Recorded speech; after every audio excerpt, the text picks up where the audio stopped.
नमस्कार, राजधानी लाइव देख रहे हैं आप। मैं हूं आपके साथ सुनील सिंह पौरुष।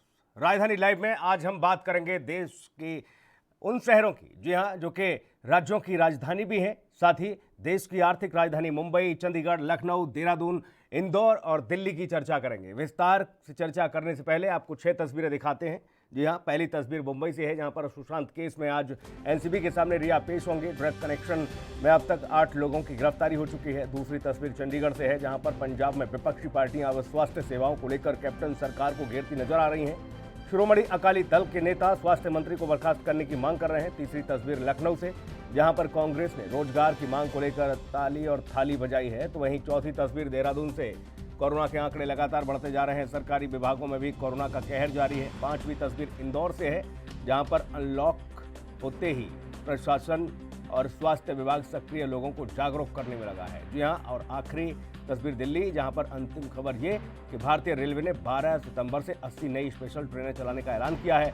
इन ट्रेनों में सफर करने के लिए 10 सितंबर से बुकिंग की जा सकेगी। तो चलिए इन तमाम सारी खबरों पर विस्तार से चर्चा करेंगे।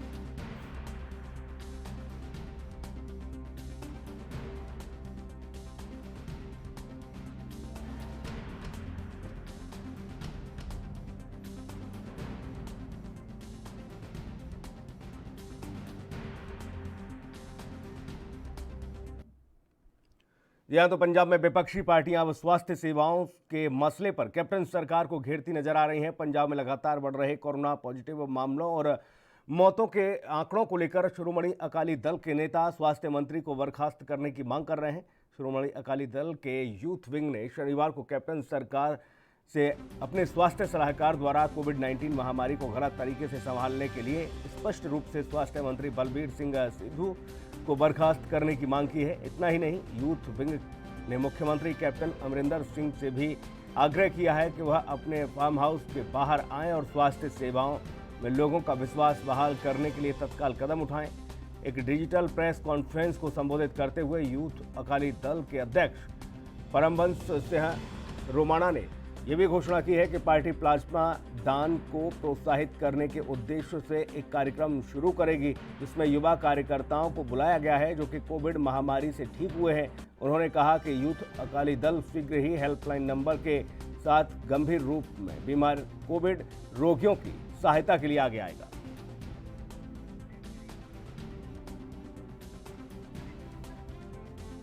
तो पंजाब में विपक्षी पार्टियां अब स्वास्थ्य सेवाओं के मसले पर कैप्टन सरकार को घेरती नजर आ रही हैं। जी हां, पंजाब में लगातार बढ़ रहे कोरोना पॉजिटिव मामलों और मौतों को लेकर शिरोमणि अकाली दल के नेता स्वास्थ्य मंत्री को बर्खास्त करने की मांग कर रहे हैं। शिरोमणि अकाली दल के यूथ विंग ने शनिवार को कैप्टन सरकार से अपने स्वास्थ्य सलाहकार द्वारा कोविड-19 महामारी को गलत तरीके से संभालने के लिए स्पष्ट रूप से स्वास्थ्य मंत्री बलबीर सिंह सिद्धू को बर्खास्त करने की मांग की है। इतना ही नहीं, यूथ विंग ने मुख्यमंत्री कैप्टन अमरिंदर सिंह से भी आग्रह किया है कि वह अपने फार्म हाउस के बाहर आएं और स्वास्थ्य सेवाओं में लोगों का विश्वास बहाल करने के लिए तत्काल कदम उठाएं। एक डिजिटल प्रेस कॉन्फ्रेंस को संबोधित करते हुए यूथ अकाली दल के अध्यक्ष परमबंस सिंह रोमाणा ने ये बात कही है। उन्होंने साफ तौर पर कहा कि प्लाज्मा दान को प्रोत्साहित करने के उद्देश्य से हम एक कार्यक्रम शुरू करेंगे, जिसमें युवा कार्यकर्ताओं को बुलाया गया है जो कोविड महामारी से ठीक हुए हैं। उन्होंने कहा कि यूथ अकाली दल शीघ्र ही हेल्पलाइन नंबर के साथ गंभीर बीमारी यानी कि और जो बीमार हैं, कोविड-19 के जो रोगी हैं, उनकी सहायता के लिए आगे आए।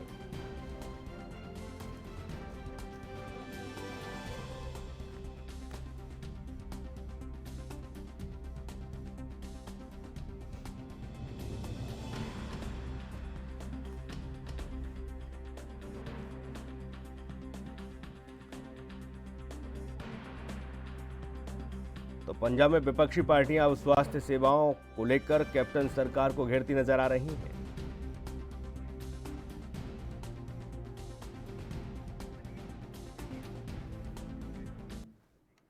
चंडीगढ़ लिए चलेंगे, विनीत कपूर हमारे सहयोगी जुड़े हुए हैं। विनीत, विपक्ष लगातार हमलावर है, कोरोना के मामले लगातार बढ़ते जा रहे हैं, एक के बाद एक सलाह दी जा रही है, लेकिन साफ तौर पर यह भी कहा जा रहा है कि फार्म हाउस से बाहर निकलिए कैप्टन साहब, देखिए कि स्थिति क्या है।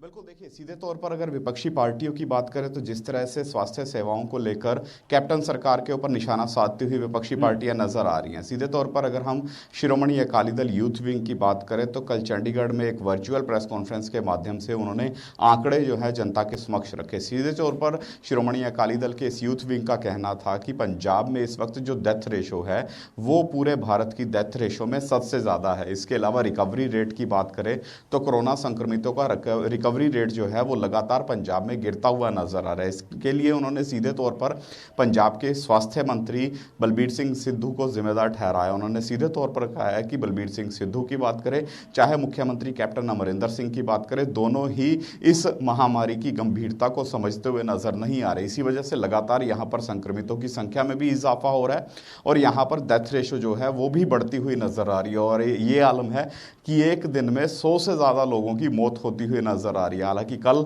जो मौत का आंकड़ा था वो तकरीबन कह सकते हैं 60 पार करता हुआ नजर आ रहा था, लेकिन एक दिन में 106 मौतें होना सरकार की जो कार्यप्रणाली है, स्वास्थ्य विभाग की जो कार्यप्रणाली है, उस पर बड़े सवाल खड़े करता हुआ नजर आ रहा था। साथ साथ ये भी यहाँ पर हवाला दिया जा रहा है कि जो संक्रमित अस्पतालों के अंदर जिनका इलाज चल रहा है उनको समय पर उनकी टेस्टिंग नहीं की जा रही है, समय पर उनको दवाइयाँ नहीं उपलब्ध करवाई जा रही हैं, खाना जो है वो सही ढंग से इन मरीजों के पास नहीं पहुंच रहा है, जिस वजह से कहीं ना कहीं स्वास्थ्य सेवाओं के हाल जो हैं वो और बदतर होते हुए नजर आ रहे हैं। इसी वजह से यहाँ पर जो शिरोमणि अकाली दल का यूथ विंग है वो स्वास्थ्य मंत्री के को बर्खास्त करने तक की मांग कर रहा है। सीधे तौर पर कह रहा है कि स्वास्थ्य मंत्री जो है अपनी इस नाकामी की वजह से या तो इस्तीफा दे या फिर कैप्टन अमरिंदर सिंह खुद संजीदगी बढ़ते हुए स्वास्थ्य मंत्री को उनके ओहदे से बर्खास्त करे और खुद अपने घर से बाहर निकलकर कहीं ना कहीं स्वास्थ्य सेवाओं का हाल देखने का प्रयास करें कि इस वक्त प्रदेश में कोरोना महामारी की वजह से क्या कुछ स्वास्थ्य सेवाओं का आलम है। जी,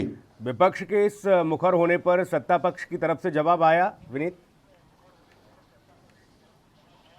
बिल्कुल, देखिए कैप्टन अमरिंदर सिंह का इसके ऊपर बयान आ चुका है। कैप्टन अमरिंदर सिंह ने कल ही वीडियो कॉन्फ्रेंसिंग के माध्यम से अपने मंत्रियों के साथ, अपने अधिकारियों के साथ एक बैठक की, जिसके बाद मंत्रियों को हिदायतें दे दी गई हैं कि मंत्री जो हैं वो गांव-गांव जाएंगे, लोगों से बातचीत करेंगे, उनको ज़्यादा से ज़्यादा टेस्ट करवाने के लिए प्रेरित करेंगे। इसके अलावा खुद मंत्री जो हैं वो अस्पतालों में भी जाएंगे, वहाँ की स्वास्थ्य सेवाओं का आलम जानने का प्रयास करेंगे और कैप्टन अमरिंदर सिंह भी खुद अस्पतालों में जाएंगे, देखेंगे कि अस्पतालों में किस तरह की व्यवस्थाएं हैं, क्या कुछ वहां पर व्यवस्थाएं और होनी बाकी हैं। इसके अलावा अगर हम गरीबों की बात करें, जो कुछ बड़ी संख्या में गरीब होम आइसोलेट हुए हैं, उनको मुफ्त खाने का पैकेट जो है वो कैप्टन सरकार उनके घर में ही मुहैया करवाती हुई नजर आएगी। कल की वीडियो कॉन्फ्रेंसिंग में ये सब फैसले होते हुए नजर आए हैं। साथ साथ अगर हम विपक्षी पार्टियों की बात करें तो जिस तरह से आम आदमी पार्टी एक ऑक्सीमीटर की मुहिम पंजाब में चलाए हुए है, तो यहां पर कहीं ना कहीं कैप्टन अमरिंदर सिंह ने अपने विधायकों को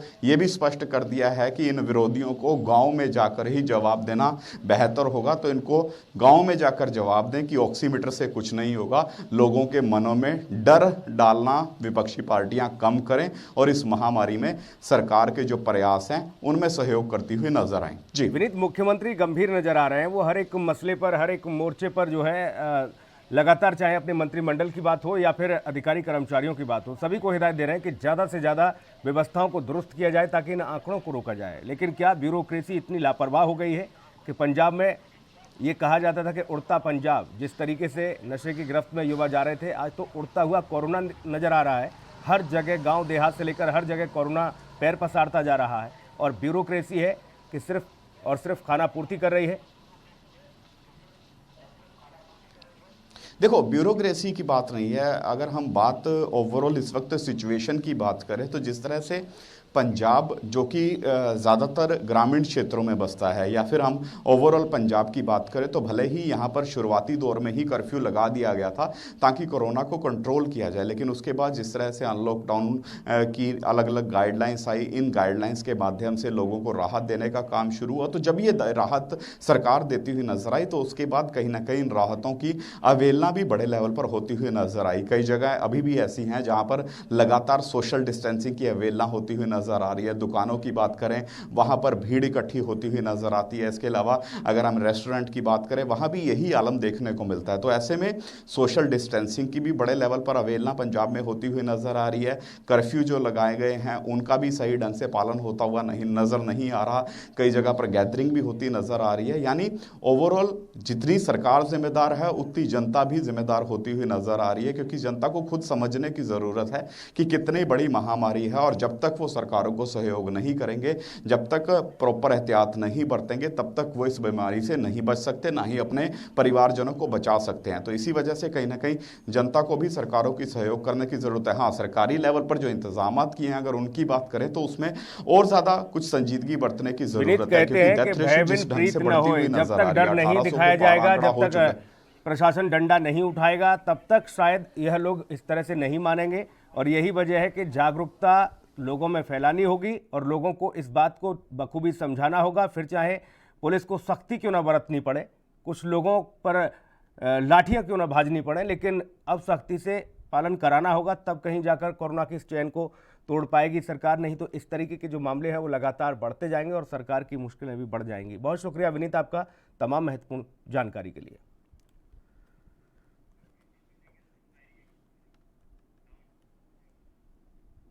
अभिनेता सुशांत सिंह राजपूत की मौत के मामले में मुख्य आरोपी रिया चक्रवर्ती पर एनसीबी शिकंजा कस चुकी है। रिया को एनसीबी के सामने पेश होने के लिए बुलाया गया है। जी हां, रिया चक्रवर्ती आज एनसीबी के सामने पेश होंगी। एनसीबी के अधिकारी की अगर बात की जाए, मुथा अशोक जैन ने बताया है कि रिया और शौविक का आमना सामना दीपेश से कराया जाएगा। आपको ये बता दें कि शुक्रवार को शौविक चक्रवर्ती ने रिया के कहने पर ड्रग खरीदने की बात कबूल की थी, जिसके बाद उसे एनसीबी ने गिरफ्तार किया।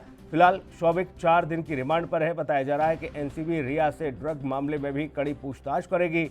एनसीबी रिया की मिरांडा, शौविक और अन्य लोगों के संग हुई ड्रग को लेकर व्हाट्सएप चैट के बारे में भी पूछताछ करेगी।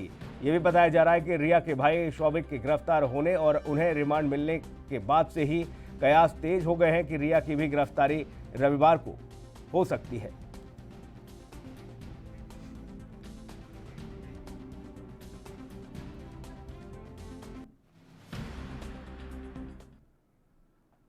मुंबई लिए चलेंगे आपको सत्यप्रकाश सोनी हमारे सहयोगी सीधा जुड़े हुए हैं। सत्यप्रकाश, क्या कुछ अपडेट? आज रिया को एनसीबी ने बुलाया पूछताछ के लिए, संभवतः आज रिया की भी गिरफ्तारी हो सकती है।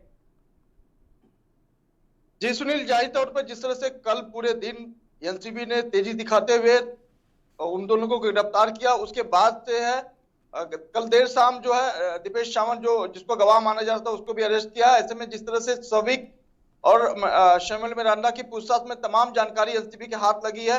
ये माना जा रहा है कि रिया चक्रवर्ती को जब पूछताछ के बुलाया जाएगा तो जब पुख्ता सबूत उनके खिलाफ मिलता है तो जाहिर तौर पर आज रिया चक्रवर्ती की गिरफ्तारी भी हो सकती है। जी, गिरफ्तारी हो सकती है। आज किस किस से आमना सामना कराया जाएगा पूछताछ के लिए? शौविक रहेगा, मिरांडा रहेगा और बाकी कुछ लोग जो गिरफ्तार हुए हैं उन सभी से रिया के सामने बिठाकर पूछताछ की जाएगी, क्योंकि व्हाट्सएप चैट में जो भी कुछ बातें निकलकर सामने आई थी, एनसीबी जाहिर तौर पर ये बात जरूर निकलकर सामने आ रही है कि सभी लोगों का आमना सामना कराएगी। जाहिर तौर पर जिस तरह से एनसीबी ने अब इन 8 लोगों को गिरफ्तार किया है, उनसे तमाम पूछताछ की गई है, उनके तमाम चैट सामने आए। ऐसे माना जा रहा है कि करीब 3300 चैट जो है सामने आए, जिसमें अहम रोल जो है रिया चक्रवर्ती के माना जा रहा है। हालांकि उनके भाई शौविक ने खुद कहा है कि हम रिया चक्रवर्ती के लिए ड्रग्स लाते थे, हम सुशांत के लिए ड्रग्स लाते थे। वही शैमुअल मिरांडा ने भी कहा है रिया चक्रवर्ती के लिए ड्रग्स हम लोग लाते थे। तो जाहिर तौर पर तमाम सबूत अब एनसीबी के पास है। एनसीबी से पूछताछ के दौरान यह भी माना जा रहा है कि रिया चक्रवर्ती को जब बुलाया जाएगा तो उनके सामने शैमुअल मिरांडा और शौविक के साथ साथ जैद को भी सामने रखा जा सकता है, जिससे क्रॉस क्वेश्चनिंग कर रिया के खिलाफ तमाम सबूत को जो पेश किया जाएगा और उनकी गिरफ्तारी भी की जा सकती है। जी सत्यप्रकाश, आप पहले दिन से लगातार इस पूरे घटनाक्रम को कवरेज कर रहे हैं, देख रहे हैं कि किस तरह की मुंबई में हलचल तेज हो गई है, उठापटक चल रही है। कभी मुंबई पुलिस, कभी सीबीआई और बाकी अन्य एजेंसियां लगातार एक के बाद एक पूछताछ और जो जांच का दायरा है वो बढ़ता जा रहा है। अभी फिलहाल क्या कुछ सिचुएशन है, क्या कुछ स्थिति है माया नगरी मुंबई की? देखिए, एक तरफ एनसीबी लगातार शिकंजा कसते जा रही है। महज 36 घंटे में 8 लोगों की गिरफ्तारी करने के बाद 3 मुख्य लोगों को गिरफ्तार किया, तो कहीं न कहीं एनसीबी अपना कदम और अपना रुख काफी तेज कर चुकी है। वहीं दूसरी तरफ सीबीआई की अगर बात करें तो कल सीबीआई ने भी दोबारा जो है सुशांत के घर पर जाकर जो है सीन रिक्रिएट किया, और उस दौरान जो है उनकी बहन मीतू सिंह मौजूद थी। उसके बाद देर शाम जो है संदीप सिंह को भी बुलाया गया था, जो वो ये वही संदीप सिंह है जो सुशांत की मौत के बाद अचानक जो है आया था और तमाम पूरे मामले को हैंडल किया था। तो जाहिर तौर पर सीबीआई भी लगातार अब जांच में जुटी है और मीतू सिंह भी सीबीआई का बखूबी जो है साथ देते हुए नजर आ रहे हैं। लेकिन जिस तरह से एनसीबी और सीबीआई ने अपनी जांच को तेज कर दिया, जाहिर तौर पर आज रिया चक्रवर्ती की गिरफ्तारी के अलावा भी कई बड़े नामों का खुलासा हो सकता है। जी सत्यप्रकाश, जाहिर तौर पर कई बड़े नामों का खुलासा हो सकता है। सीबीआई आज किस किस से पूछताछ करेगी? सीबीआई आज किस किस को बिठाकर आमना सामना कराएगी? सीबीआई के अब क्या कुछ, क्योंकि एनसीबी इस पूरे मामले में, हालांकि ड्रग्स एंगल जो है बाद में निकलकर सामने आया, लेकिन कार्रवाई जो है एनसीबी की ओर से जल्दी की गई क्योंकि कुछ साक्ष्य, कुछ सबूत ऐसे मिले जिस पर जाहिर तौर पर कुछ लोगों की गिरफ्तारी हुई है। सीबीआई का अभी फिलहाल कुछ क्या एक्शन और किस किस से आज पूछताछ? देखिए, जिस तरह से कल जो है करीब 6 से 7 घंटे जो है संदीप सिंह से पूछताछ की गई है, नीतू सिंह वहां मौजूद थी, क्रॉस क्वेश्चनिंग भी की गई है। ऐसे में अब ये सवाल खड़ा होता है कि क्या आज सिद्धार्थ पिठानी, नीरज को भी सामने लाकर संदीप सिंह से पूछताछ की जाए, जिसकी उम्मीद जताई जा रही है कि संदीप सिंह को आज सीबीआई दोबारा से तलब कर सकती है। ऐसे में सीबीआई सुशांत सिंह के तमाम रिश्तेदारों के अलावा सुशांत सिंह के तमाम दोस्तों को भी तलब कर रही है, जिससे पूछताछ कर रहे हैं। वही माना जा रहा है कि चाबी जो बनाने वाला शख्स था उसको भी आज तलब कर सकती है। जी बहुत शुक्रिया, आप नज़र बना के रखिएगा, आगे भी आपसे अपडेट लेंगे सत्यप्रकाश। तो बड़ी खबर आपको बता दें, आज एनसीबी के सामने रिया की पेशी है और कयास ये लगाए जा रहे हैं कि आज एनसीबी रिया को गिरफ्तार कर सकती है। जी हाँ, क्योंकि रिया चक्रवर्ती के भाई शौविक चक्रवर्ती को पहले ही गिरफ्तार कर चुकी है एनसीबी।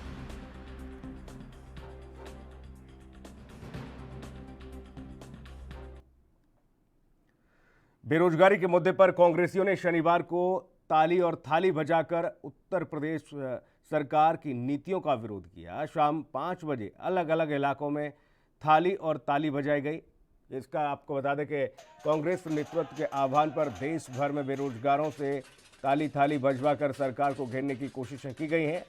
उत्तर प्रदेश कांग्रेस के अध्यक्ष अजय कुमार लल्लू ने कहा कि देश की मोदी सरकार और प्रदेश की योगी सरकार युवाओं को ठगने का काम कर रही है। लाखों करोड़ों नौकरियां का वादा किया गया था, लेकिन आज हालात ये हैं कि पढ़े लिखे युवा बेरोजगार हैं। नोटबंदी के बाद से देश में ऐसे हालात हुए जिससे रोजगार दिन प्रतिदिन कम होता गया। सरकार को नया बहाना मिल गया है। लॉकडाउन की वजह से कई रोजगार बंद हुए हैं, जिसमें कई लोगों की रोजी रोटी पर संकट आ गया है, लेकिन ये ज़्यादा दिन नहीं रहेगा। कांग्रेस पार्टी सवाल खड़े करती है कि आखिर 2014 के लोकसभा चुनाव और 2019 के लोकसभा चुनाव में बीजेपी के घोषणा पत्र में बेरोजगारों को रोजगार देने के लिए और युवाओं को लुभाने के लिए तमाम योजनाएं बताई गई थीं, जिसका सुनियोजित तरीके से प्रचार प्रसार करके बीजेपी ने युवाओं का वोट हासिल कर सरकार बना ली। लेकिन सरकार बनते ही पीएम मोदी अपने इस वादे को जैसे भूल सा गए हैं। कांग्रेस पार्टी आज थाली बजाकर, ताली बजाकर सरकार को वही वादे याद दिला रही है।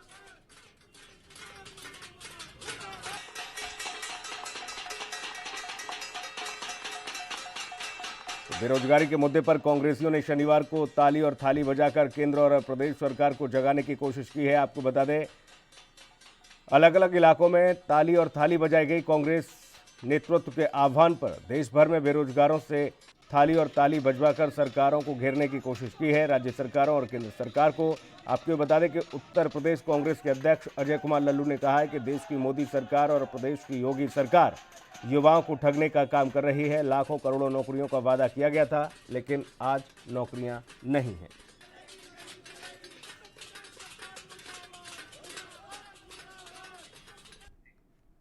लखनऊ का रुख करेंगे। पुनीत मोहन हमारे सहयोगी जुड़े हुए हैं ज़्यादा जानकारी के साथ। पुनीत, ताली और थाली बजाने का काम कांग्रेसियों ने किया है। कांग्रेस कह रही है कि रोजगार दो, क्योंकि रोजगार खत्म हो चुका है, पढ़े लिखे युवा बेरोजगार हो गए हैं। ऐसे में कांग्रेस ने अलग ही तरीके से अलख जगाया है। देखिए, सीधे तौर पर ये युवाओं का प्रदर्शन था, ना कि कांग्रेस का प्रदर्शन था। ट्विटर पे काफी दिन से ट्रेंड चल रहा था 5 सितंबर 5 बजे, यानी कि जो युवा बेरोजगार हैं वो नौकरियों की मांग कर रहे थे। सबसे पहले ये समझना होगा कि आखिर युवाओं में ये गुस्सा कहाँ से फूटा है। रेलवे की एक परीक्षा थी जो जून 2019 से सितंबर 2019 के बीच में हो जानी चाहिए थी, जिसको लेकर के गाइडलाइन भी जारी करी गई थी। उसके बाद ये परीक्षा टलती गई और उसके बाद सरकार ठीकरा फोड़ रही कि कोरोना काल आ गया, लॉकडाउन हो गया, इस वजह से ये परीक्षा निरस्त कर दी गई है और ये परीक्षा आगे होगी। इसके अलावा अन्य तमाम परीक्षाएं थी, जैसे केंद्र की कई परीक्षाएं थी, राज्य सरकार की कई परीक्षाएं थी, वो लगातार होल्ड होती चली गई, जिससे युवा खासा परेशान है। और ट्विटर पर एक ट्रेंड चल रहा था कि 5 सितंबर 5 बजे। उसके बाद कल शाम 5 बजे हमने देखा कि देश भर में युवाओं ने थाली और थाली बजाकर सरकार को जगाने का काम किया। हालांकि इसको भुनाने में सबसे ज्यादा हाथ कांग्रेस का रहा, क्योंकि कांग्रेस का जो छात्र विंग है एनएसयूआई, वो इसके समर्थन में आ गया और चौराहों पर प्रदर्शन हुए हैं। लेकिन जिस तरीके से युवाओं का ये प्रदर्शन दिखा है देशव्यापी, अगर सरकार अभी नहीं जागी तो सीधे तौर पर जो अगला चुनाव होगा उसमें कहीं ना कहीं युवाओं का वोट सरकार को मिलना मुश्किल हो जाएगा। क्योंकि अगर 2014 की बात करें या 2019 की बात करें, देश की जो मोदी सरकार है, अगर चुनाव के आंकड़े देखते हैं तो सबसे ज्यादा युवा वर्ग ने ही वोट दिया है। ऐसे में अगर युवा खासा नाराज होंगे तो कहीं ना कहीं सरकार बनाने में दिक्कत होगी। और सबसे अहम बात, 2022 में उत्तर प्रदेश में चुनाव होने जा रहा है और दिल्ली की गद्दी का जो रास्ता है वो यूपी से होकर के जाता है। ऐसे में यूपी के युवा को लुभाने के लिए प्रियंका वाड्रा स्वयं मैदान में है। कांग्रेस से ज्यादा युवाओं को जोड़ा जा रहा है और कांग्रेस की विचारधारा से युवाओं को जोड़ने के लिए सोशल मीडिया पर काफी ट्रेंड चल रहे हैं। कहीं ना कहीं बीजेपी को ध्यान देना होगा, क्योंकि अगर रोजगार की बात कही गई थी, वादे किए गए थे, घोषणा पत्र जारी किया गया था, 2014 का वो समय याद कर लीजिए जब बड़े बड़े होर्डिंग्स लगे थे, बहुत हुई महंगाई की मार, अब की बार मोदी सरकार, बहुत नहीं रहेंगे बेरोजगार, अब की बार मोदी सरकार। वो आखिर वादे कहाँ गए? युवा केवल और केवल नौकरी चाहते हैं। दूसरा सबसे बड़ा अहम सवाल है कि प्राइवेटाइजेशन हो रहा है, कि सब कुछ प्राइवेट कर दिया जा रहा है, चाहे वो बस अड्डे हो, चाहे वो रेलवे स्टेशन हो, चाहे वो एयरपोर्ट अथॉरिटी हो। अगर इस तरीके से प्राइवेटाइजेशन का काम होता रहेगा तो प्राइवेट जो करा जा रहा है उससे युवा अपने आप को परेशान महसूस कर रहे हैं। युवाओं की मांग है कि उन्होंने जो फॉर्म भरे थे उसमें कहीं ऐसा मेंशन नहीं था कि आगे चलकर इसको प्राइवेट कर दिया जाएगा। अब अगर नौकरियां प्राइवेट हो जाएंगी, जैसे कई एयरपोर्ट है जो अडानी समूह को दे दिए गए, उस पर सवाल उठ रहे हैं। जैसे युवा मांग कर रहे हैं कि अगर वो कंपटीशन देते हैं, अगर वो सरकारी नौकरी में आना चाहते हैं तो उनकी इच्छा सरकार को पूरी करनी होगी। हर चीज को प्राइवेट कर देने से युवा खुश नहीं होने वाले हैं और युवाओं को नौकरी चाहिए, ना कि अब मन की बात सुननी है, ना किसी के दिल की बात सुननी है, अब युवाओं को नौकरी चाहिए। जी बिल्कुल, जाहिर तौर पर पुनीत, और देखा भी गया है जब मन की बात की गई थी प्रधानमंत्री नरेंद्र मोदी के द्वारा, तो ट्विटर हैंडल पर और बाकी सोशल नेटवर्किंग साइट पर अनलाइक का जो सिलसिला चालू हुआ था वो जाहिर तौर पर दिखाता है कि किस तरह से युवाओं में आक्रोश है जॉब को लेकर, नौकरियों को लेकर, काम को लेकर।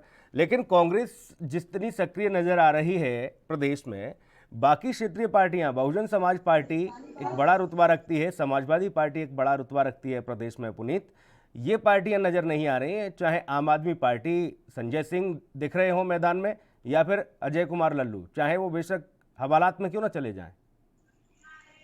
देखिए, इस यहाँ पर एक बात समझने वाली हो कि समाजवादी पार्टी सीधे तौर पर कोरोना काल और लॉकडाउन का बहाना ले रही है। हालांकि सोशल मीडिया पर जो कार्यकर्ता हैं उनको जोड़ने की मुहिम राष्ट्रीय अध्यक्ष अखिलेश यादव के द्वारा लगातार चलाई जा रही है। किसी के भी सुख दुख में वो सोशल मीडिया वाया वेबिनार भाग लेते हैं। लेकिन अगर बसपा की बात करें तो बसपा का रुख कुछ दिनों से भाजपा के समर्थन में ही लग रहा है, क्योंकि कभी खिलाफत आवाज उठती दिखती नहीं है। कांग्रेस एक्टिव हो रही बसपा के लिए सबसे बड़ी मुसीबत है, क्योंकि जो दलित वोट बैंक है जिसको बसपा अपना गढ़ कहती थी, कांग्रेस उसमें सेंधमारी कर रही है। अगर युवा वर्ग कांग्रेस के साथ चला गया तो बसपा के लिए खासा नुकसानदायक होगा, क्योंकि ये चौथे नंबर की पार्टी है।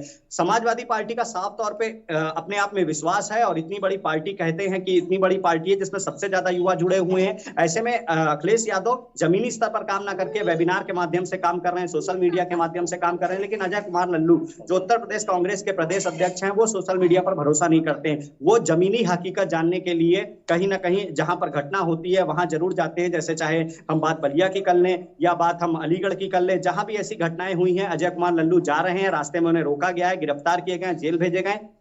दूसरी, संजय सिंह, आम आदमी पार्टी खासा एक्टिव हो गई है। संजय सिंह इन दिनों काफी चर्चा में है, क्योंकि जिस तरीके से SC ST जो विंग है आम आदमी पार्टी का, उसने हजरतगंज चौराहे पर धरना प्रदर्शन किया और काफी लोगों की गिरफ्तारियां हुई। एक आरोप भी संजय सिंह ने लगाया था कि उनके कार्यालय को मुख्यमंत्री योगी आदित्यनाथ ने बंद करवा दिया था। जबरन जो मकान मालिक है उनको पुलिस धमका रही थी और साफ तौर पर संजय सिंह ने कहा था कि अगर सड़क पे भी कार्यालय खोलना पड़ा तो मैं खोलूंगा, लेकिन मैं पीछे हटने वाला नहीं हूं। लेकिन जो विपक्षी दल पैदा हो रहे, चाहे वो आम आदमी पार्टी, क्योंकि आम आदमी पार्टी का इससे पहले जनाधार नहीं था, लेकिन धीरे धीरे जनाधार लगातार बढ़ रहा है। कांग्रेस जो काफी समय से सत्ता में नहीं है, लेकिन प्रियंका वाड्रा ने कमान संभाली है, उसके बाद कांग्रेस एक्टिव हो रही। समाजवादी पार्टी का जो ट्रेंड चल रहा है वो समझ में नहीं आ रहा है, कोरोना से डर रहे हैं या सोशल मीडिया को ही अपना हथियार बना लिया। और बसपा जिस तरीके से भाजपा का समर्थन करते नजर आ रही है, उत्तर प्रदेश में केवल 2 ही विपक्षी दल नजर आ रहे हैं, कांग्रेस और आम आदमी पार्टी, जो हर मुद्दे के लिए सरकार को घेरने का काम कर रहे हैं। लेकिन सवालात यही है कि 2022 में जो ये क्षेत्रीय पार्टियां हैं सपा और बसपा, ये कैसे जीत हासिल करेंगी, कैसे वोटरों को लुभाएंगी, कैसे युवाओं को लुभाएंगी, ये अपने आप एक बड़ा सवाल होगा। जी, ये जो ट्रेंड चला ताली और थाली बजाने का बेरोजगारों का, ये केंद्र सरकार के विरोध में रहा पुनीत या राज्य सरकार के विरोध में रहा? देखिए, ये देशव्यापी प्रदर्शन था। 5 सितंबर 5 बजे ट्विटर पर एक ट्रेंड चल रहा था, सोशल मीडिया पर कई ट्रेंड चल रहे थे, बहुत हुई मन की बात, अब करो रोजगार की बात, तमाम ऐसे ट्रेंड थे। इसमें दोनों पक्ष हैं, केंद्र से भी लोग नाराज हैं जो सेंट्रल की नौकरियां हैं, कई ऐसे विभाग हैं, रेलवे आप देख लीजिए, एयरपोर्ट अथॉरिटी देख लीजिए, कई ऐसे अन्य विभाग हैं जहां पर वैकेंसी निकली 2019 में, उनके एग्जाम हो जाने चाहिए थे, 2020 के पहले उनका रिजल्ट आ जाना चाहिए था, लेकिन सरकार ने इस पर ध्यान न देते हुए इसको टाल दिया। स्टेट गवर्नमेंट की भर्तियां ही नहीं निकल रही हैं। उत्तर प्रदेश की अगर हम बात करें तो यहाँ पर भर्तियां ही नहीं निकल रही। हालांकि योगी आदित्यनाथ ने जब युवाओं का मन जाना है तो एक संदेश पहुंचाया है कि एक विंग बनाया जा रहा है, एक ऐसा विभाग बनाया जा रहा है सीधे तौर पर जो सीधे सरकारी नौकरियों की समीक्षा करेगा, और केवल एक ही बोर्ड होगा जो सरकारी परीक्षाएं कराएगा। लेकिन इसमें बहुत समय लगेगा और अब 2022 धीरे धीरे निकट आ रहा है। बात रोजगार की थी, मंदिर भी बन गया, सारी चीजें होंगी, लेकिन रोजगार पर कहीं ना कहीं युवा अपने आप को स्थिर खड़ा हुआ पा नहीं रहे। केंद्र की जितनी भी वैकेंसियां निकली हैं वो या तो ज्यादा से ज्यादा टल गई हैं, जिसमें सबसे ज्यादा नाराजगी रेलवे को लेकर के थी। 2018 और 2019 में लाखों वैकेंसियां निकली, लेकिन एक भी एग्जाम नहीं हुए, और 2020 आ गया, उसके बाद लॉकडाउन हो गया, और लॉकडाउन का बहाना लेकर के सरकार का कहना है कि हम परीक्षा नहीं करा पा रहे हैं, परीक्षाएं आगे कराई जाएंगी। यानी कि जो 2-2.5 साल से फॉर्म भर के जिनके हाथ में एडमिट कार्ड है वो वेट कर रहे हैं, और परीक्षाएं जो है एक्सटेंड होती चली जा रही है, इनके लिए बहुत बड़ी समस्या है। दूसरी सबसे बड़ी अहम समस्या है कि स्टेट गवर्नमेंट की भी वैकेंसियां नहीं है। 69,000 शिक्षक भर्ती का मामला देख लीजिए, हाईकोर्ट से जीत करके आते हैं, सरकार रोक देती है। शिक्षकों की भर्ती की बात हुई थी कि नई वैकेंसी निकलेगी, नहीं निकली। हालांकि पुलिस की अभी कुछ परीक्षाएं जल्दी ही हुई हैं, लेकिन ऐसे में तमाम सवाल खड़े होते हैं कि जो रोजगार की बात थी, चाहे वो केंद्र सरकार की हो या राज्य सरकार की हो, रोजगार की अगर बात कही गई तो वो रोजगार युवाओं को क्यों नहीं दिया जा रहा है। जी बिल्कुल, जाहिर तौर पर अगर अभी भी सरकार नहीं चेती तो मुश्किल हो जाएगा। 2022 निकट है और सरकार को कहीं ना कहीं युवाओं की बातों पर ध्यान देना होगा, इन लोगों की नौकरियों के बारे में सोचना होगा, गंभीरता दिखानी होगी। बहुत शुक्रिया पुनीत आपका तमाम महत्वपूर्ण जानकारी के लिए।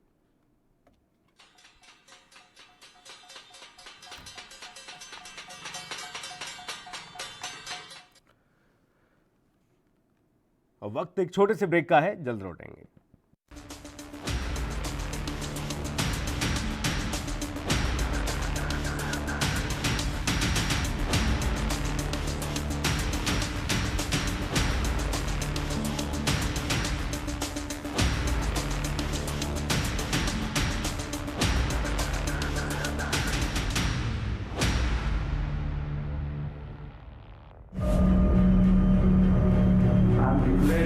Public health emergency of international concern over the global outbreak of novel coronavirus. Bharat की कोरोना वायरस से जंग। आपको चाहिए पूरी जानकारी के लिए भरोसेमंद जरिया।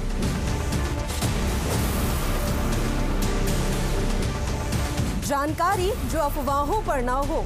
24 घंटे 7 दिन लगातार सिर्फ ANB न्यूज पर।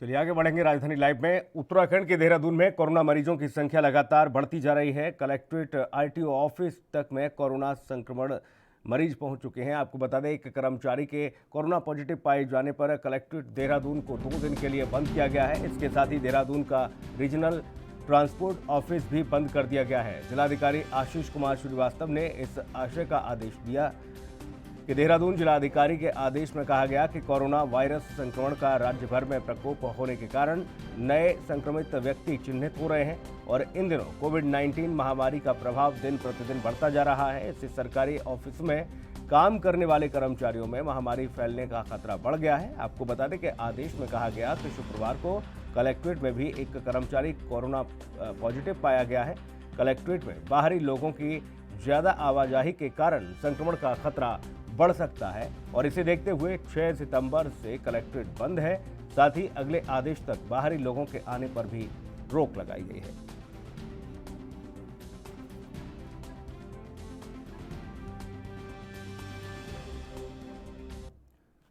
देहरादून लिए चलेंगे आपको। देहरादून ब्यूरो प्रतीक पाठक इस वक्त हमारे साथ जुड़े हुए हैं। प्रतीक, कोरोना का विस्फोट लगातार जारी है, अब तो सरकारी महकमे में भी कोरोना के मरीज पहुंचने लगे हैं।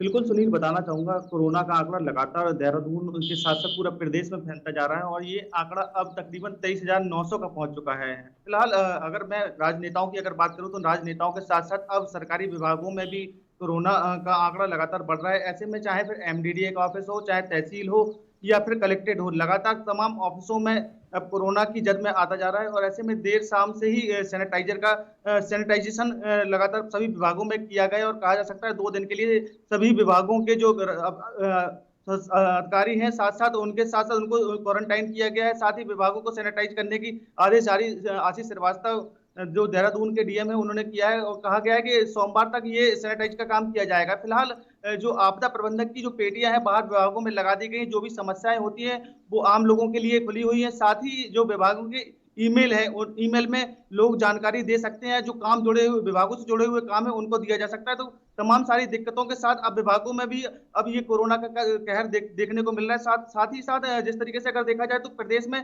देहरादून हो या फिर उधम सिंह नगर हो या फिर नैनीताल जैसे क्षेत्रों में लगातार अब कोरोना का आंकड़ा बढ़ता जा रहा है। देहरादून की अगर मैं आंकड़ों की अगर बात करूं तो 1400 का एक्टिव केस का आंकड़ा ये पहुंचा है। साथ ही उधम सिंह नगर सबसे ज्यादा इस मामले में है। पहाड़ी क्षेत्रों में लगातार कोरोना फैल रहा है। ऐसे न कहीं प्रशासन को बड़ी मुस्तैदी के साथ काम करना पड़ रहा है। पुलिस प्रशासन के साथ साथ अब स्वास्थ्य विभाग में भी कोरोना के आंकड़े लगातार बढ़ रहे हैं। जी सुनील।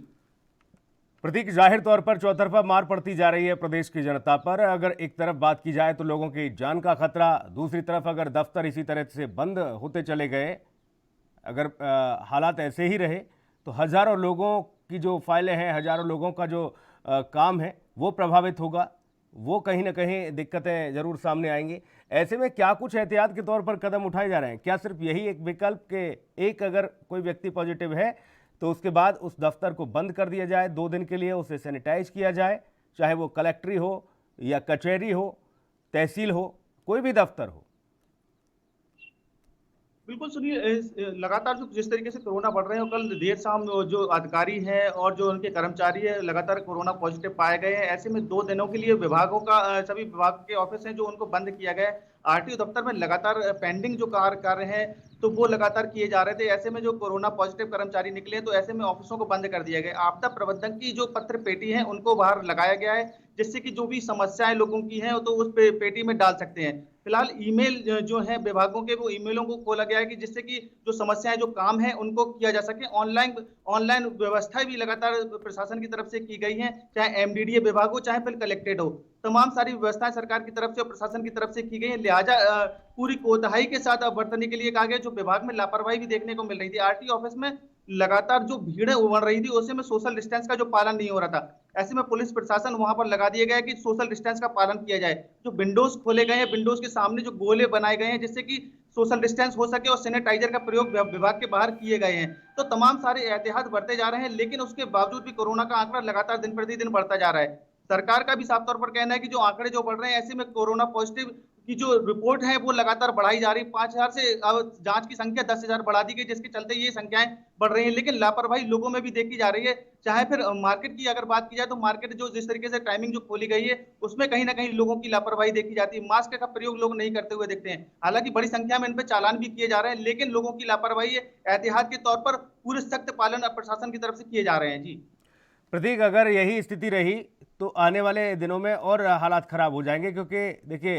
अनलॉक 4 की जब गाइडलाइन जारी हुई, सरकार ने भी गाइडलाइन जारी की, तमाम जो प्रतिबंध थे उनको हटाया गया, लोगों के आवागमन को सुचारू रूप से शुरू किया गया कि एक बड़ा धड़ा ऐसा था जो प्रभावित हो रहा है पर्यटन की दृष्टि से। अब अगर स्थिति यही रही तो और हालात खराब हो सकते हैं। बिल्कुल सुनील, गंभीर गंभीर समस्या अब सरकार के साथ ये भी दिखती नजर आ रही है, जहां पर सरकार ये कह रही है कि 10,000 की जांच अब हम कराएंगे, लेकिन 10,000 के साथ साथ स्वास्थ्य सेवाएं उनको किस तरीके से दी जाएंगी, क्योंकि शिकायतें लगातार पहाड़ी क्षेत्रों से आती हुई दिख रही है।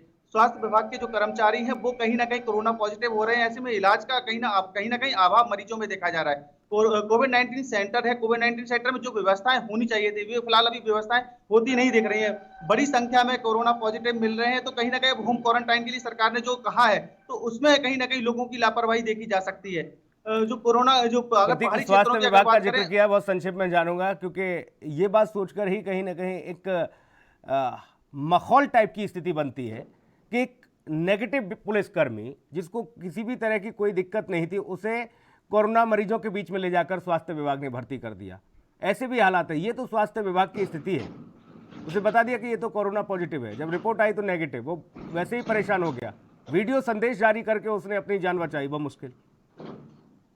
बिल्कुल सुनील, ये लापरवाही पहले भी देखी जा चुकी है, जहां भी पुलिसकर्मी की जिस तरीके से कोरोना पॉजिटिव रिपोर्ट दिखाकर ये भर्ती करा दिया कि भाई ऐसी स्वास्थ्य विभाग के सामने भी ये परिस्थिति सामने नजर आती है। जो बड़ी संख्या में जो डॉक्टर्स थे उनको जब जिस तरीके से कोरोना पॉजिटिव की एक बताया गया कि कोरोना पॉजिटिव आप लोगों को हुआ, जांच कराने के बाद उसके बाद फिर दोबारा जब जांच रिपोर्ट कराई तो निगेटिव पाया गया। तो तमाम तरह की जो लापरवाही है वो कहीं ना कहीं बड़ी संजीदगी के साथ इसमें प्रशासन को अपना काम करना चाहिए, क्योंकि लगातार जो कोरोना के मरीज बढ़ रहे हैं, 23,900 का ये आंकड़ा पहुंच चुका है और लगातार 800 से 900 प्रतिदिन ये कोरोना के आंकड़े पहुंच रहे हैं। तो कहा जा सकता है ये बड़ी लापरवाही है प्रशासन की तरफ से, क्योंकि सरकारी विभाग जाहिर के जब तौर पर कर्मचारी प्रतीक, प्रशासन को भी गंभीर होना होगा और लोगों को भी समझना होगा कि इस महामारी को आप इतने हल्के में मत लीजिए। ये महामारी अभी भी आपके बीच है मौजूद।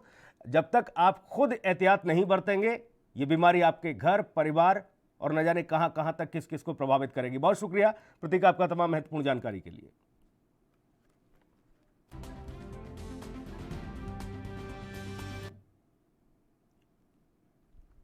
मध्य प्रदेश के इंदौर में बढ़ रही कोरोना वायरस के बीच पुलिस विभाग ने शहर के अलग अलग चौराहों पर तैनात रहने वाले पुलिसकर्मियों के लिए एक नया नियम लागू किया है, जिसके चलते अब पुलिसकर्मियों की सुरक्षा के मद्देनजर उन्हें पीपीई किट पहनकर ड्यूटी देनी होगी। दरअसल इंदौर में कोरोना संक्रमण काल के बीच अपनी जिम्मेदारी निभा रहे पुलिसकर्मियों में 130 से अधिक पुलिसकर्मी कोरोना संक्रमण की चपेट में आ चुके हैं और इसके साथ ही इस संक्रमण में कुछ पुलिसकर्मी अपनी जान भी गंवा चुके हैं। उनकी सुरक्षा को लेकर शहर के अलग अलग चौराहों पर तैनात रहने वाले पुलिसकर्मी पीपीई किट पहनकर अपनी ड्यूटी करेंगे। इस नए नियम को लेकर इंदौर डीआईजी का कहना है कि कोरोना काल में फ्रंट लाइन पर तैनात रहकर अपनी जिम्मेदारी का निर्वहन करने वाले पुलिसकर्मियों की बड़ी संख्या में इस संक्रमण की चपेट में वो आए हैं और अब इन पुलिसकर्मियों की सुरक्षा के मद्देनजर पीपीई किट को अनिवार्य किया गया है। मौसम और पीपीई, वहीं उन्होंने कहा कि मौसम में आपको बता दें पीपीई किट पहनने वालों परेशानियों के मद्देनजर हर 2 घंटे में किट पहनकर ड्यूटी करने वाले जवानों की ड्यूटी में भी बदलाव किया जाएगा। साथ ही जनता से सीधे संपर्क में आने वाले सभी पुलिसकर्मियों को भी पीपीई किट पहनाकर ड्यूटी देनी होगी। इसे अनिवार्य किया गया है।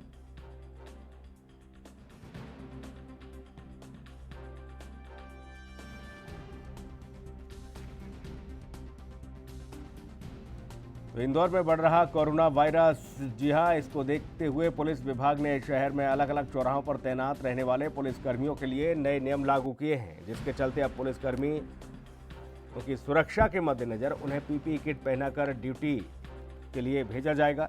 दरअसल इंदौर में कोरोना संक्रमण काल के बीच अपनी जिम्मेदारी निभा रहे पुलिसकर्मियों में 130 से अधिक पुलिसकर्मी कोरोना संक्रमण की चपेट में आ चुके हैं। इसके साथ ही आपको ये भी बता दें कि इस संक्रमण में कुछ पुलिसकर्मी अपनी जान भी गंवा चुके हैं। उनकी सुरक्षा को लेकर शहर के अलग अलग चौराहों पर तैनात रहने वाले पुलिसकर्मी पीपीई किट पहनकर अपनी ड्यूटी करेंगे। इस नए नियम को लेकर इंदौर डीआईजी का कहना है कि कोरोना काल में फ्रंट लाइन पर तैनात रहकर अपनी जिम्मेदारी का निर्वहन करने वाले पुलिसकर्मी भी बड़ी संख्या में इस संक्रमण की चपेट में आए हैं और अब इन पुलिसकर्मियों की सुरक्षा के मद्देनजर पीपीई किट को अनिवार्य किया गया है। मौसम को देखते हुए पीपीई किट पहनने वाले जो पुलिसकर्मी रहेंगे उनकी परेशानी को समझते हुए हर 2 घंटे में उनकी ड्यूटी में बदलाव किया जाएगा।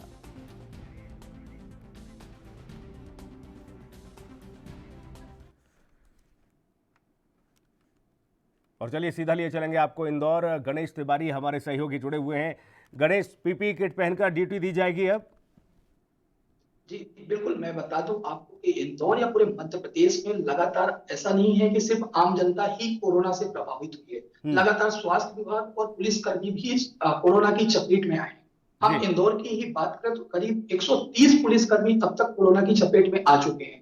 वहीं करीब 4 से 5 पुलिसकर्मी, जिसमें 2 टीआई भी इंदौर के और उज्जैन के सम्मिलित हैं, उनकी भी मृत्यु हो चुकी है। तो ऐसे में कोरोना वॉरियर जो पुलिसकर्मी हैं, वो लगातार जो है कोरोना के लिए फ्रंट लाइन पर काम कर रहे थे। तो निश्चित तौर पे ऐसे में पुलिसकर्मी भी काफी चपेट में आ रहे थे कोरोना की वजह से, और उनकी वजह से उनके परिवार भी कोरोना की चपेट में आ रहे थे। तो ऐसे में इंदौर टीआईजी ने निर्णय लेते हुए उन जो फ्रंट लाइन पर, जो चौराहों पर पुलिसकर्मी तैनात हैं, लगातार अपनी सेवा दे रहे हैं, उनके लिए पीपीई किट की व्यवस्था की है, ताकि कोरोना का संक्रमण कहीं ना कहीं पुलिसकर्मी को कम हो सके। क्योंकि पुलिसकर्मी अगर कोरोना की चपेट में आते तो निश्चित तौर पर कहीं ना कहीं वो चालानी कार्रवाई या फिर ऐसा आम जनता से भी कहीं ना कहीं इंटरेक्ट करते हैं।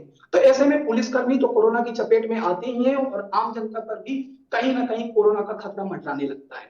जी, लेकिन ड्यूटी देने में बड़ी समस्या उत्पन्न होगी पीपी किट पहनकर, क्योंकि पीपी किट पहनने के बाद पुलिसकर्मी ऐसे अपराधियों को कैसे रोक पाएंगे, कैसे उनका पीछा कर पाएंगे जो लगातार शातिर अंदाज में सड़कों पर निकलते हैं, जिन्हें रोकने में पुलिस को कड़ी मशक्कत करनी पड़ती है? गणेश जी देखिए, मैं बता दूं आपको, पहली चीज तो जो पुलिसकर्मियों को पीपीई किट पहनाई जाएगी, वो हालांकि चौराहे पर जो लोग चालानी कार्रवाई करेंगे, पुलिस विभाग ने उस चीज पे भी, अगर ऐसे कोई अपराधी नजर आते हैं, उन पर दूसरे पुलिसकर्मी भी नजर रखेंगे, ताकि उनको उनका पीछा करके या फिर उनको फॉलो अप करके पकड़ा जा सके।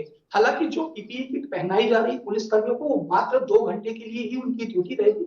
हर 2 घंटे के दरमियान उनकी ड्यूटी चेंज की जाएगी, ताकि पीपीई किट की वजह से भी उनको कोई अन्य बीमारियों का संक्रमण ना हो सके। क्योंकि मौसम जो है लगातार फेरबदल कर रहा है। एक समय बारिश का माहौल था, और लगातार अब इंदौर में मौसम ने फेर करते हुए लगातार यहाँ पर धूप और गर्मी का माहौल है। तो ऐसे में निश्चित तौर पर अगर कोई पुलिसकर्मी लगातार पीपीई किट पहनेगा, तो उसका कहीं ना कहीं उसके स्वास्थ्य के लिए भी हानिप्रद रहेगा। गणेश, पुलिसकर्मी ड्यूटी देंगे पीपी किट पहनकर, लेकिन सरकारी बाबू जो बैठे हुए हैं दफ्तरों में, वहां पर जो जनता जाएगी अपने काम के लिए, वो क्या एहतियात बरत रहे हैं? देखिए, वहां पर जो है सोशल डिस्टेंसिंग और मास्क का जो है पुरजोर प्रयास किया जाता है, और उसी पर जोर दिया जा रहा है। क्योंकि सरकारी विभाग है, वो पीपीई किट पहनकर लगातार 8 घंटे 10 घंटे ड्यूटी दरमियान नहीं दे सकते हैं। इसलिए वहां पर जो सोशल डिस्टेंसिंग है, सैनिटाइजर का उपयोग करना और मास्क का प्रयोग करना, वो कंपलसरी है। बहुत शुक्रिया गणेश आपका तमाम महत्वपूर्ण जानकारी के लिए। तो पीपी किट पहनकर पुलिसकर्मी अब चौराहों पर ड्यूटी देंगे। हालांकि ये ड्यूटी 2 घंटे की रहेगी, 2 घंटे बाद ड्यूटी में बदलाव किया जाएगा, लेकिन सुरक्षा के लिहाज से, कोरोना महामारी से बचने के लिए, पुलिसकर्मियों की सुरक्षा के लिए उन्हें पीपी किट पहननी होगी।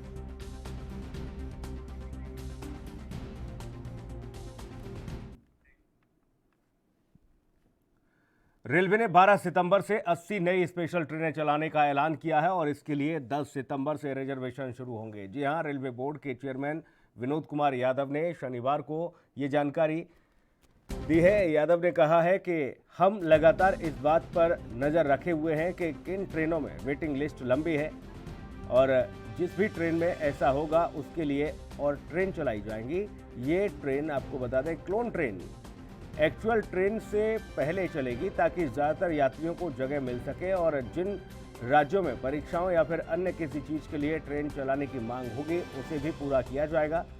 रेल मंत्रालय ने पहले कई श्रमिक स्पेशल ट्रेन सेवाओं के साथ साथ आईआरसीटीसी स्पेशल ट्रेन सेवाओं की शुरुआत की है। कोरोना महामारी के कारण इस समय सभी यात्री ट्रेन सेवाएं निलंबित हैं।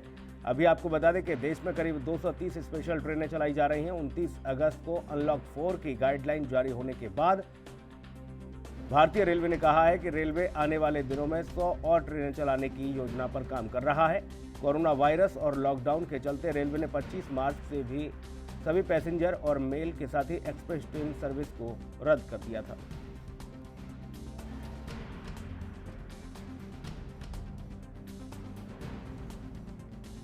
तो 12 सितंबर से 80 नई स्पेशल ट्रेनें चलाने का रेलवे ने ऐलान किया है, और इसके लिए 10 सितंबर से रिजर्वेशन शुरू होंगे। रेलवे बोर्ड के चेयरमैन विनोद कुमार यादव ने शनिवार को ये जानकारी दी है। यादव ने कहा है कि हम लगातार इस बात पर नज़र रखे हुए हैं कि कौन सी ट्रेन में वेटिंग लिस्ट लंबी है, और जिस भी ट्रेन में ऐसा होगा उसके लिए एक ट्रेन अलग से स्पेशल ट्रेन चलाई जाएगी। ये क्लोन ट्रेन एक्चुअल ट्रेन से पहले चलेगी ताकि ज़्यादातर यात्रियों को जगह मिल सके। जिन राज्यों में परीक्षा या अन्य किसी ज़रूरत के लिए ट्रेन चलाने की मांग होगी, हम उसे भी पूरा करेंगे।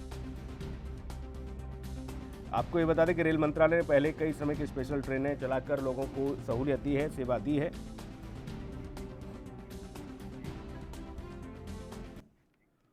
दिल्ली लिए चलेंगे आपको सीधा। राजीव तिवारी हमारे सहयोगी ज़्यादा जानकारी के साथ मौजूद हैं। राजीव, 80 स्पेशल नई ट्रेनें चलाई जाएंगी, क्या कुछ इनके नियम कानून होंगे और कैसे लोगों को सहूलियत मिल पाएगी? देखिए, बिल्कुल बता दें, जिस तरीके से रेलवे प्रशासन की तरफ से कहा गया है कि 80 ट्रेनें यानी कि 40 जोड़े ट्रेन जो है वो चलाई जाएंगी 12 सितंबर से। उसकी जो बुकिंग है यानी कि जो पब्लिक को जो सुविधा चाहिए बुकिंग करा सकते हैं, तो 10 सितंबर से उनकी बुकिंग शुरू की जाएगी। मगर देखना होगा जिस तरीके से प्रक्रिया की जा रही है वो कहीं ना कहीं दिक्कतें जरूर थी कहते हैं रेलवे प्रशासन के आगे भी, सरकार के आगे भी, क्योंकि 22 मार्च से लगभग सारी ट्रेनें बंद कर दी गई थी कोरोना महामारी के चलते। कहीं ना कहीं अब ये जरूर है कि जिस तरीके से 12 मई से यानी कि स्टार्ट की गई थी ट्रेनें, और कहीं ना कहीं उसमें 100 ट्रेनें स्टार्ट की गई थी और उसके बाद में फिर 100 ट्रेनें स्टार्ट की गई थी। कहीं ना कहीं कुल मिलाकर अभी तक 230 ट्रेनें चल रही हैं और कहीं ना कहीं अब जो 80 ट्रेनें और जो दी जा रही है ये सारी ही एक्सप्रेस ट्रेनें हैं और लगभग राजधानी है और कहीं ना कहीं सुविधाएं देने की कोशिश की जा रही है। मगर हाँ, कोरोना महामारी के चलते कहीं ना कहीं जो लोग यानी प्रवासी मजदूर थे और जो मजदूर गांव अपने घर जाना चाहते थे उन लोगों के लिए कुछ ना सुविधाएं जरूर दी गई थी रेलवे की तरफ से। मगर अब जब स्टार्ट कह सकते हैं 80 ट्रेनें और जो स्टार्ट की जा रही है उनकी 12 सितंबर से उनकी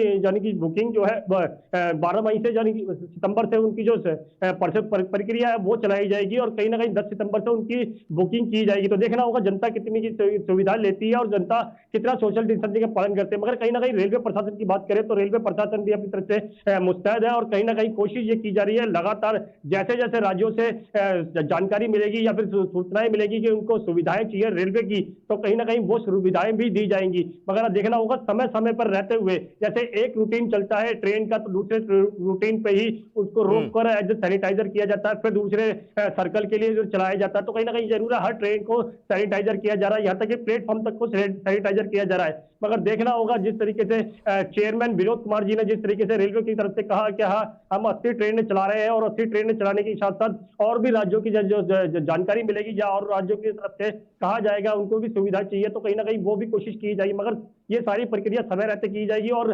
केंद्र सरकार की मंजूरी के साथ की जाएगी। जी, यात्रियों को ये किस तरह से व्यवस्था मिल पाएगी राजीव, अगर उन्होंने रिजर्वेशन कराया हुआ है और वो वेटिंग में है, वेटिंग लिस्ट है, तो फिर कैसे पता चलेगा कि कौन सी नई ट्रेन की व्यवस्था उन लोगों के लिए की गई है?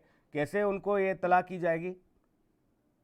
देखिए, बिल्कुल बता दें जिस तरीके से रेलवे की तरफ से कहा गया है कि जो उनकी बुकिंग है यानी कि वो 10 तारीख से स्टार्ट की जाएगी 10 सितंबर से, तो और कहीं ना कहीं जो वेटिंग की बात की जा रही है तो वेटिंग की जानकारी भी सर ऑनलाइन की गई है, ना कि प्लेटफॉर्म पर जाके मिलेगी, ना टिकट मिलेगी, ना इस तरीके की कोई बुकिंग है। मगर सारी जो प्रक्रिया है वो ऑनलाइन के द्वारा की जा रही है। और यहाँ तक की बात करें सुविधाओं की, जो प्रशासन की तरफ से सुविधाएं जो दी जा रही है, जो हर ट्रेन को सैनिटाइजर किया जा रहा है, हर ट्रेन को प्लेटफॉर्म को सैनिटाइजर किया जा रहा है, यहाँ तक कि जो प्लेटफॉर्म के अंदर जो गाड़ी के लिए पैसेंजर आते हैं उन तक की फीवर चेक किया जाता है और यहाँ तक कि उनके मास्क वगैरह भी, और यहाँ तक कि एक उनको जो आरोग्य ऐप के लिए कहा गया है वो जरूर होना चाहिए उसके मोबाइल पर, वरना उनको अंदर जाने की परमिशन नहीं दी जा रही। मगर हाँ, ये जरूर है सरकार जिस तरीके लेकिन राजीव, जिन लोगों के पास एंड्रॉइड फोन नहीं, जिनके पास स्मार्टफोन नहीं, वो कहाँ से आरोग्य सेतु ऐप लेकर जाएंगे? देखिए, यही तो जानकारी वाली बात है क्योंकि सरकार की तरफ से कह दिया गया जिनके पास आरोग्य सेतु ऐप नहीं होगा वो नहीं जा पाएंगे, क्योंकि जिन गरीबों के पास एंड्रॉइड फोन नहीं है, नॉर्मल फोन है या फिर किसी तरीके से अपना गुजारा बसर करते हैं, तो शायद ये उन लोगों के लिए नहीं दी जा रही सुविधा। मगर उन लोगों के लिए सुविधाएं जो होंगी वो पैसेंजर ट्रेनें होंगी। मगर अभी तक ऐसी कोई जानकारी नहीं दी गई है रेलवे विभाग की तरफ से कि जो पैसेंजर ट्रेनें चलाई जा सकती है। मगर हाँ, ये जरूर है अभी एक्सप्रेस ट्रेनें चलाई जा रही है, राजधानी ट्रेन चलाई जा रही है और स्पेशल ट्रेनें चलाई जा रही है। मगर देखना होगा आने वाले समय के अंदर जिस तरीके से जानकारी मिलेगी या फिर रेलवे की तरफ से कहा जाएगा कि हम और सुविधाएं देंगे, या फिर पैसेंजर जो गरीब लोग हैं जिनके पास एंड्रॉइड मोबाइल नहीं है, जो अपनी ऑनलाइन टिकट बुकिंग नहीं कर सकते, या फिर कहें कि जिस तरीके से अपनी सारी सुविधाएं मोबाइल से नहीं कर सकते या फिर नेट के द्वारा नहीं कर सकते, वो कहीं ना कहीं परेशान हो जाते हैं और वो कहीं ना कहीं ऑनलाइन जाके साइबर से बुकिंग करवाते हैं। तो कहीं ना कहीं दिक्कतें जरूर है, मगर हाँ, सरकार को जो मिडिल क्लास के लोग हैं उनके बारे में भी सोचना होगा और उनकी जो बुकिंग है यानी कि उनकी जो प्रक्रिया है उनको भी सुविधा देने की कोशिश की जानी चाहिए। मगर कहीं ना कहीं अभी सरकार की और रेलवे प्रशासन की तरफ से कहीं ना कहीं जो मिडिल लोअर क्लास का जो तबका है उसके लिए अभी कोई ऐसी वो सुविधाएं नहीं दी गई है। ये सब एक मिडिल क्लास के लिए है या अपर क्लास के लिए, क्योंकि राजधानी और सुपरफास्ट और गाड़ियों की बात करें जो स्पेशल ट्रेनें हैं, इनके अंदर वो ग्रामीण लोग नहीं जा सकते जो जिनके पास एंड्रॉइड नहीं है, क्योंकि टैटू ऐप होना जरूरी है, क्योंकि आरोग्य होना भी जरूरी है, मास्क का भी होना जरूरी है, और सुविधाएं भी होनी चाहिए और सैनिटाइजर भी होना चाहिए। तो कहीं ना कहीं सारी सुविधाएं देखते हुए सरकार को चाहिए और भी सुविधाएं जो ग्राउंड लेवल के लोग हैं उनके लिए भी खुलनी चाहिए सुविधाएं। जी राजीव, ये जो ट्रेनें चलेंगी इनके लिए कोई विशेष रूट जो है निर्धारित किया गया है या देश भर की अलग अलग पटरियों पर दौड़ेंगी ये ट्रेनें? देखिए बिल्कुल पूरे देश के अंदर चलेंगी और जहां जहां से इनकी रेलवे विभाग की तरफ से जानकारी मिली है, जिस जिस राज्यों की तरफ से जानकारी मिली है वो उन्हीं राज्यों के अंदर ट्रेनें चलाई जाएगी। अभी स्पष्ट नहीं किया गया है, चेयरमैन जो विनोद कुमार जी हैं उन्होंने अभी स्पष्ट नहीं किया गया है जो 80 ट्रेनें चलाई जाएंगी ये किन किस राज्यों की होंगी। मगर हाँ, ये जरूर है जैसे जैसे उनके पास और राज्यों की तरफ से जानकारी दी जाएगी या उनको और डिमांड की जाएगी कि इतने लोग आपने हमारे प्लेटफॉर्म से जाना चाहते हैं और इतने लोग हमारे संपर्क में है, रेलवे की सुविधा लेना चाहते हैं, तो उसकी जैसे ही राज्यों के पास से रेलवे विभाग के पास जानकारी आएगी उस हिसाब से ट्रेनें चलाने की कोशिश की जाएगी। मगर हाँ, ये जरूर है कि सरकार कहीं ना कहीं जो लोअर क्लास है उसके बारे में नहीं सोच रहा है, सिर्फ एक मिडिल क्लास और एक अपर क्लास के बारे में सोच रहा है। जी बहुत शुक्रिया राजीव आपका तमाम महत्वपूर्ण जानकारी के लिए। सरकार को सोचना होगा लोअर क्लास के बारे में, मिडिल क्लास के बारे में, सामान्य वर्ग के लिए और निचले तबके के लिए सोचना होगा कि आखिर वो लोग कैसे ट्रेन में सफ़र करेंगे, उनके लिए क्या कुछ नई गाइडलाइन होंगी, ये भी तय करना चाहिए सरकार को। इस पर भी ध्यान देना चाहिए क्योंकि ट्रेनों में अधिकतर आपने देखा होगा कि बड़ी संख्या में मजदूर वर्ग जो है सफ़र करता है, जो अपने पूरे परिवार के साथ ट्रेनों से आवागमन करते हैं, उनके लिए भी सरकार को व्यवस्थाएं करनी होंगी। राजधानी लाइव में आज के लिए इतना ही, कल फिर होंगे हाजिर। नमस्कार।